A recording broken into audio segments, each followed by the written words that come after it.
జ్యేష్ఠ కార్మిక నేత తథా మాజీ ఎమ్మెల్యే కామ్రేడ్ నర్సయ్య ఆడం మాస్టర్ వీరి నేతృత్వంలో లాల్బౌటా బీడీ కామ్గార్ యూనియన్ ఈ యొక్క మాధ్యమం నుండి దాదాపు 29 సంవత్సరాల నుండి బీడీ కార్మికుల యొక్క కనీస వేతనం హక్కుల కోసం తరచూ పోరాడుతూనే వస్తున్నారు. ఈ యొక్క ప్రదీర్ఘమైన పోరాటం గత 29 సంవత్సరాల నుండి కొనసాగుతూనే ఉంది. ఈ పోరాటాన్ని ప్రభుత్వం వారు గమనించి కార్మికులకు కనీస వేతనం 389 రూపాయలు మంజూరు చేశారు. ఈ ఐతిహాసికమైన నిర్ణయం కార్మికులకు దక్కిన సందర్భంలో మంగళవారం ఆగస్టు 11వ తేదీన దత్తునగర్ ఇక్కడి సిట్టు యొక్క మధ్యవర్తి కార్యాలయంలో సమాజ బాంధవుల తరపున కామ్రేడ్ నర్సయ్య ఆడం మాస్టర్ వీరి సన్మానం చేయడం జరిగింది. ఈ సమయంలో ఎస్బీసీ సంఘర్ష సమితి యొక్క విశేష నిమంత్రికులు అశోక్ ఇందాపురే వీరు ప్రాస్తావికం చేస్తూ ఆడం మాస్టర్ వీరి యొక్క కార్మికుల పోరాటం గురించి మరియు సమాజంలోని విద్యార్థుల కోసం వారు చేసిన గొప్ప కార్యాల గురించి అందరికీ వివరించి చెప్పారు. అలాగే ఆడం మాస్టర్ గారికి అభినందనలు తెలిపారు. ఇదే ప్రసంగంలో సమాజ బాంధవుల తరపున ఆడం మాస్టర్ వీరికి పుష్పహారం వేసి మిఠాయి తినిపించి చేయడం జరిగింది. ఈ సమయంలో పశ్చిమ మహారాష్ట్ర పద్మశాలి సంఘం యొక్క సెక్రటరీ దయానంద మామ్డార్, కవయిత్రి రేణుకా బుధారం వీరు కూడా తమ మనోగతాన్ని వ్యక్తపరిచారు. ఈ సమయంలో సమాజంలోని వివిధ పదాధికారులు రాకేష్ పుంజాల్, రవి గడ్డం, అశోక్ బల్లా, అమర్ గోడా, దామోదర్ పాస్కంటి, రవి గెంట్యాల్, గోవింద్ చింతా, మలేశం కారంపురి అలాగే వీరితో పాటు సమాజ బాంధవులు పెద్ద సంఖ్యలో హాజరైనారు.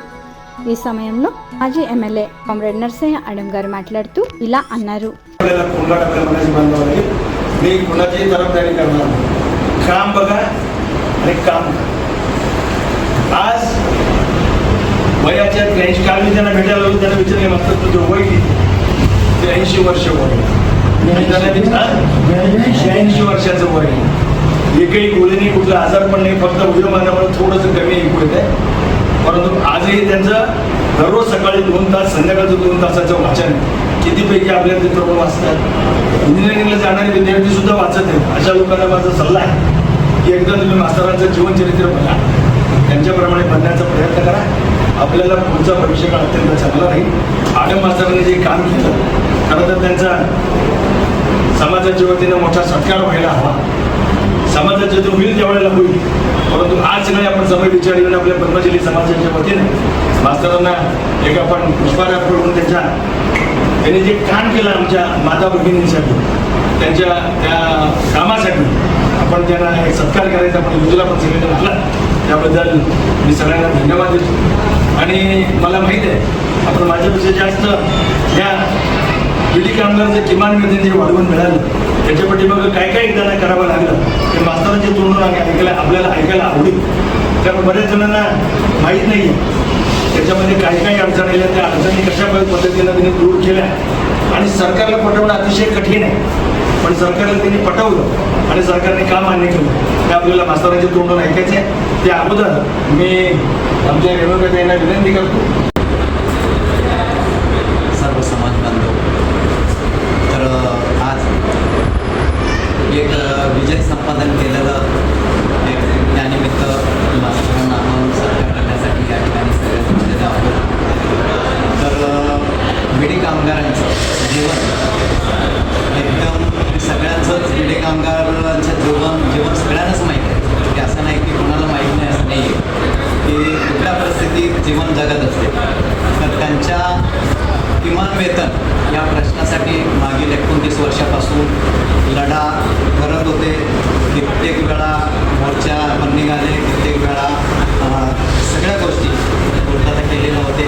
त्यानंतर आज 2 दिवसापूर्वी त्या लढ्याला यश मिळालं. किमान वेतन प्रश्न मार्गी लागलेला आहे. तर सगळे माता भगिनी खुश आहेत. तर त्याचप्रमाणे अशोकांना सांगितलं अजून एक प्रश्न, तर एसबीसी संदर्भात मास्तरांनी जे विद्यार्थ्यासाठी आपले यंत्रमागारांचे मुलं पण आणि बीडी कामगारांचे मुलं सगळेच आज उच्च शिक्षण घेऊन जे आता मोठमोठे 1,00,000, 2,00,000, 3,00,000 पगार करत आहे त्या सगळ्यांचं श्रेय या मास्तरांमुळेच सगळं घडलेलं आहे. त्यावेळेस जर ते घडलं नसतं तर आज हे चित्र दिसलं नसतं की आज आपली मुलं लाखात 2 लाखात काही 50 लाख एक कोट त्यांचं पॅकेज आहे वार्षिक. तर हे चित्र दिसलंच नसतं, माझा माणूस शिकलाच नसता आणि उच्च शिक्षणाचा विचार केलाच नसता. आणि त्यातलंच एक उदाहरण म्हणजे अशोकांना माहीत आहे की माझी मुलगी आज MBBS पूर्ण केलेलं आहे. MBBS पूर्ण केलेलं आहे. MD साठी आज त्यांनी परीक्षा देत आहे आता. तर या सगळ्या गोष्टीबद्दल मास्तरांचं मी पुन्हा एकदा अभिनंदन करतो. माझ्या विषय संपला. पुन्हा बातमी सांगायची सरांनी बातमी विडी कामगारांना 379 రూపాయ మంజూరు. వెంటనే కళ్ళకి నీళ్ళు వచ్చింది. ఎందుకంటే 2 రోజులు మాపులు చేసినాం, మా అమ్మ 2 మాపులు మేము. కానీ అప్పుడు మాకు అంత కూలి రాకుండే, ఎంత వీసై చేతిలో పైసలే కనబడు. మా అమ్మ కూడా అదే ఆ బాతీని వేసి అన్నది మేము ఇంత దంగాడినాం, ఎంత చేసినాం. కానీ ఇప్పుడు న్యాయం కల్పించిండు నర్సన్న. నన్ను ఒకటే మాట్లాడుతుంది నర్సన్న జై. నేను ఏం మాట్లాడలే అప్పుడు, ఎందుకంటే కళ్ళలో నీళ్ళు వస్తున్నాయి. ఏం మాట్లాడ మా అమ్మ అదే చెప్తుంది. అప్పుడు 2 రోజులు మాపులు చేసినాము కానీ కూలే కనబడలే. ఇప్పుడు చూడు ఆడలకు మంచిగా ఉంది, ఇప్పుడన్నా న్యాయం దొరికిందని మేము ఇట్లా అన్నాము. ఇక ఈ కార్యానికి సెల్ చేస్తాము. అంటే ఆ కష్టం ఎంత ఉంటుంది నాకు తెలుసు. తినడానికి తిండి ఉంటుంది, ఇంటికి పోతే కూరగాయలు ఉన్నాయి. బాపిచ్చి పోగా దానికి కూరగాయలు దగ్గర బతలాడాలి. కూలినాడు ఇస్తాను, రోజు ఇస్తా పో. అట్లా ఇప్పటికైనా ఉన్నది. ఇంకా ఆ ఆడవాళ్ళ కష్టం తీర్చిండు ఆ నర్సన్న. ఇంద్రమంది అమ్మాయి డ్రాప్ అయిపోతుంది. ఇంద్రమంది అమ్మాయి ఓపెన్ చెప్పేసి అట్లా ప్రాక్టీస్లో ఉన్నారు. అది మాస్టర్స్ నేను బిడింగ్ అమ్మాయి కాబట్టి ఎవరికైనా ఆడాలి ఇట్లా రాసి చెప్పి వాళ్ళు మొత్తం చెప్పండి రాడు. ఇలా ఏముంటుంది ఏమి అంత మాస్టర్ అంత బయట यादव आमदार यादव बीडी कामगार కోసం ఇంద్రమంది యాదవ్ ఎట్లా విషయం యాదవ్ మాట్లాడింది స్వతం యాదవ్ స్టేజ్ మీద చెప్పలేదు.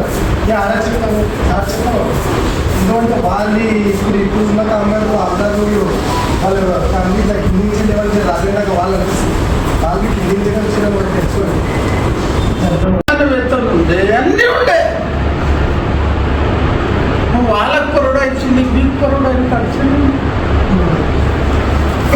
అదే మీరు కామగారికి ఎంత ఆనందం పెడితే అట్లా మాలు